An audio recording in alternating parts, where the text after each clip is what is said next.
Let's talk about the new features that's been added during the last year to Mapgl network diagram panel. The most crucial thing is that you now can have a node graph view, which doesn't require you to provide any geo coordinates to build an auto layouted graph. Here you can see that you provide only a vertex A and destination field along with metrics data that you wish to render on the graph, and you get your nodes auto layout in no time. The sizes and colors are derived from these node styles, edge styles, sections with group overrides that you provide for certain groups with attributes that you can specify here by adding some properties and assigning values. You can have different nodes being colored separately or have separate sizes from default values. If we cancel application of groups section, you can see that all nodes have default node styles and edge styles. Arc styles is a special thing that is intended to show link load information for some interface. So you can see with these lightning bulbs the incoming side and the outgoing side. So if we look at the tooltip, we can see that transmit has taken 30% of the bandwidth, and receive is a little lighter. So it does take one record to show two metrics at once, you could say. Let's apply our groups again. To refresh information, you can have you need to refresh data load sometimes. Okay, so you can see that node boundaries are tolerated when auto layout graph has been rendered, so no edges will overlap or collision each other. You can switch to this mode where you get the plain full color mode for edges, but all offsets for multiple lines are still tolerated. Let's save the state of NodeGraph. And you can see that in NodeGraph mode you can still have real-time update information for alerts. This query can be turned off to see the metrics that are coming from plain Grafana queries, or you can get live updates of alert states here. In this legend down below, you can apply filters for different groups that we specified previously in the group section.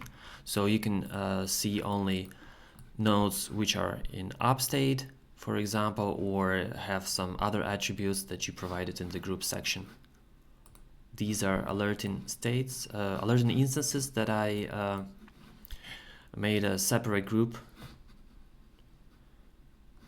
just to demonstrate this annotation query that is coming from Grafana native alerts. So these groups can make any sense to you. You provide attributes yourself that you think are significant for you.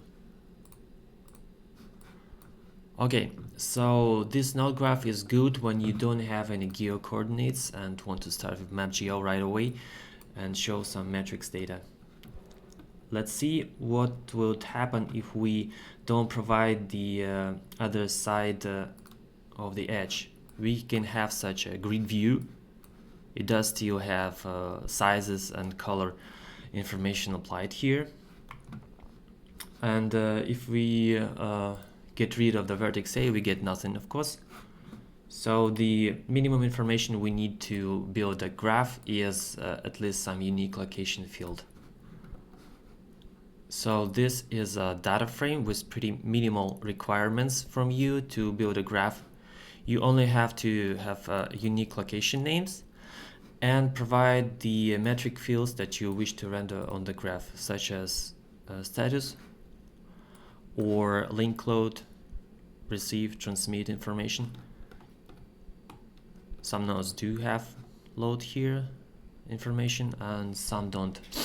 So as you can see, this is just the one record that is sufficient to render both sides of the edges in arcs mode. So you can have a glimpse of what is going on with an interface by providing just one record per interface.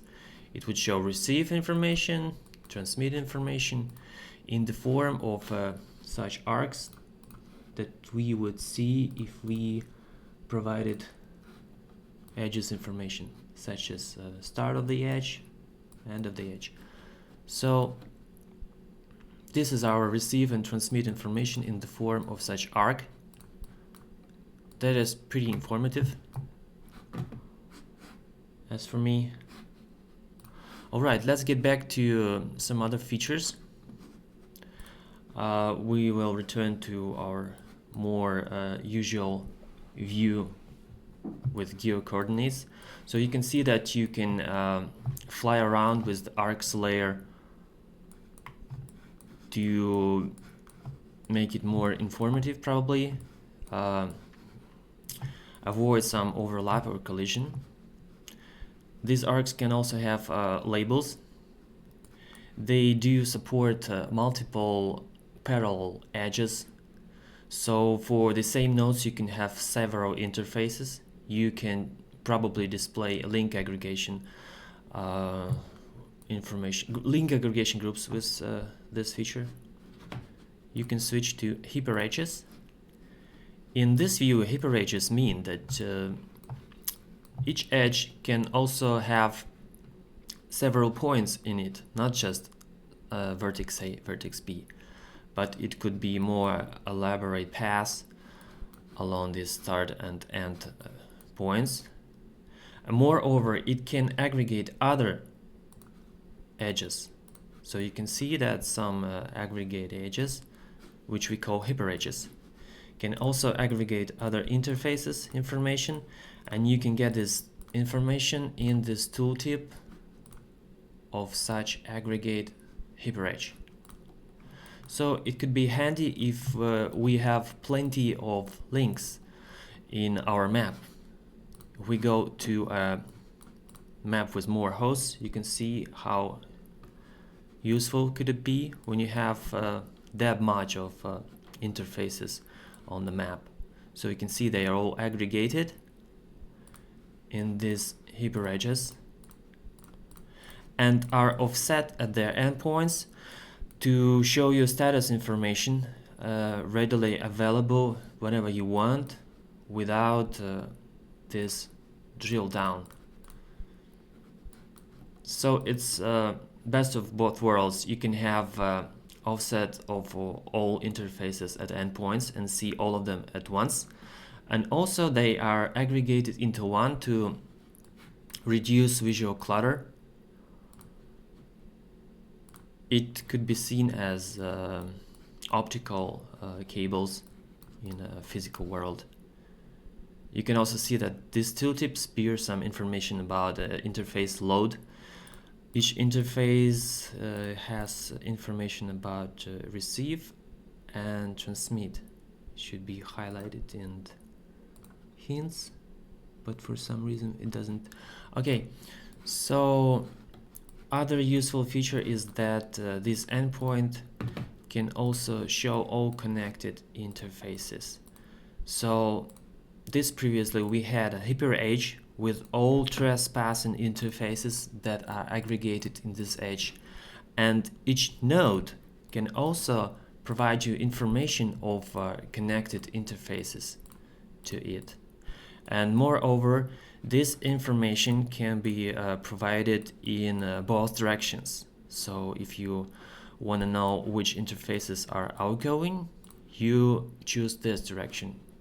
Incoming interfaces can be listed by switching this reverse direction checkbox. This information is duplicated by this drawer. So for some functionality that can be used on the main screen, we have duplicated info in the drawer. Here you can attach to some node, comment. Let's see some ready comment here. Okay, so edges can also be your comments in here. You can edit it in some versions of Mapgl, edit colors of these comments, and so on. So as you can see, there are some groups here on this large map as well. You can filter by these groups, so we can only see these hyperedges that have plenty of nested edges in it. We can also group by filter by nodes that have a bad status to instantly reveal which nodes need some attention. So when there's such a clutter, you don't have to manually look for nodes with bad statuses. You can just filter and get only the nodes you want. By the way, there's a path to source a line that you can see for selected node that is highlighted. No matter which layers you have excluded from view. So when you select some node, you still see path from source to target, no matter that you turned off all other layers. So let's switch off this. So you can see path from source to target for each node by just turning off the graph layer with all nested layers. This way you can reduce visual clutter once again and pay attention only to the node that you wish to collect some information about. So this layer switcher is also something that's been added during the last year. You can cherry pick layers that you wish to see on the map. Probably you don't want to see clusters or SVG icons. Turn off comments. This one switches layers from arcs that are just starting point to end point edge, one line, to hyperedges that we discussed earlier that are edges with multiple edges nested into it. You can turn off clusters manually like this, or there's also a cluster max zoom configuration here. You can configure to have it all clustered only on zoom levels no more than 11, for example. So if you zoom more than zoom level 11, you won't see anything. So this way you can configure when these clusters do appear. When you have plenty of layers, you can also turn off layers at once. Let me show you in this other dashboard that have multiple layers. So besides of just nodes and edges, you can also have polygons layers, geojson layers that can be configured from any data source you want, and you can cherry pick which layers you want to see on the map with this layer switcher. You can turn off the whole category of layers. It can be in intermediate state, so whenever you turn off markers, it won't show you the layers that are in turned off mode, but it will show you the layers that are in intermediate mode. So this way you can control which layers are visible and in which configuration. Should it be hyperedges or just edges? Should it show you arcs or hyperedges? By the way, this arcs layer can also be configured as lines if you just make it row. So if you put height multiply as 0, you will have these arcs for some layer be put down to ground zero level. These other arcs are in the air because they belong to other layer. So you can see this configuration is tailored per each layer separately. We can have this height multiply for other layer also set to 0, and you can see that they now both put down to the ground. This tilt angle increment is useful when you have multiple edges, multiple parallel edges. It does control, in fact we don't have any multiple edges in that dashboard, so I will show it here. To show multiple edges, we just make some tilt for arcs to separate them, and this tilt can be controlled by this configuration of tilt angle increment. If you make it smaller,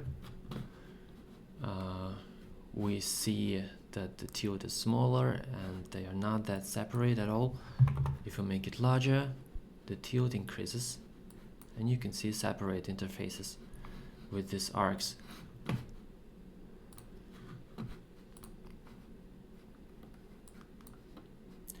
In orthographic view, you don't have the opportunity to have 3D view, so these arcs can't be separated with a tilt increment.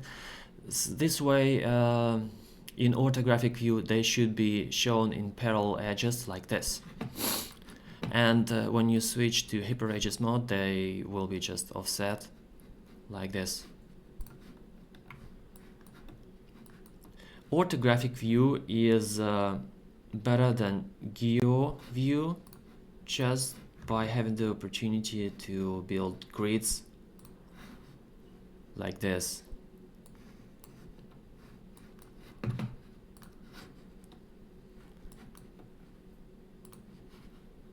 But other than that, we also have the same functionality as in GeoView. You can get nodes collected by the relations in both directions. So you can see that this node has only one interface in one direction, and it does collect the whole bunch of interfaces in the other direction. By the way, all these dashboards that I show you are available in the playground on Mapgl website, mapgl.org website. Here you can go to this playground and check it all yourself. There's some information about YouTube links. You can go to demo dashboards that I'm showing you right now. You can see that there is a dashboard with a large amount of hosts, so you can check the link load. You can check how Mapgl plugin performs under load. The only bottleneck that is holding Mapgl back is the Grafana data source throughput. So to render, for example, this large amount of nodes, like 7,000 nodes, Grafana processes about 1 megabyte of data, and you can see there's when we switch between layers, you can see this progress bar loading. It loads information. Once it's loaded, a Mapgl plugin renders it instantly with no time. So it does use all the graph data structures, algorithms, B-tree clustering algorithms. All this is processed in compiled language in WebAssembly. So we don't use plain HTML elements here. No, just plain for loops for all this information about edges. Everything is processed with the data structures that are intended for its use. Unlike the native Grafana NodeGraph panel does and Geomap network layer.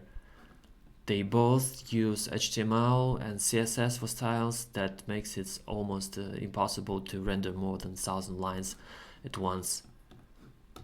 So they have to put some limits on the amount of nodes rendered, the amount of edges rendered, etc, etc. Also, one thing that I wanted to show you is that Mapgl now also does support all native Grafana field configurations, such as DataLinks, for example. So you can have you can configure link drill down for each node. You can link each node to other map panels that are external to Mapgl. These can show some information about your interfaces, for example, from Prometheus system. So Mapgl panel can be deemed as such an umbrella plugin that will drill down to other plugins, other panels once you click on the data link. This data links is just plain Grafana data links that are just some templates that can use data fields from each node that you click. You can see that they can be autocomplete by when you just have this $sign. It allows you just click on some field and it will be auto-filled for you. So this way, these templates allow you to have URLs to other data sources, other panels from Mapgl.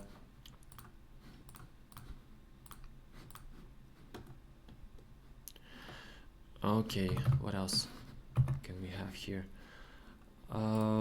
Mostly all performance issues have been overcome, so you can render any amount of nodes with search functionality, with very fast filtering functionality.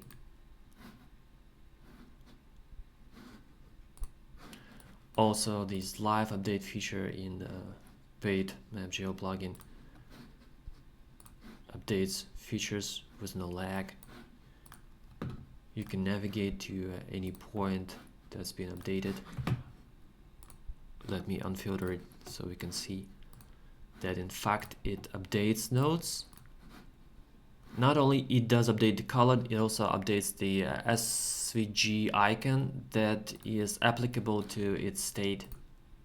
All these SVGs, icons and sizes you provide yourself in panel config in this section. All for node styles, edge styles, arc styles. This is pretty unique section that native Grafana Geomap also has, but I haven't seen this in other panels of Grafana, is that you can use a range of minimum maximum values, and it will auto calculate sizes of your nodes relative to the real values that you provide in your data source. So you don't have to put a strict pixel size here. You just put a range and it will auto calculate it relative to all the values that you actually have in your data source.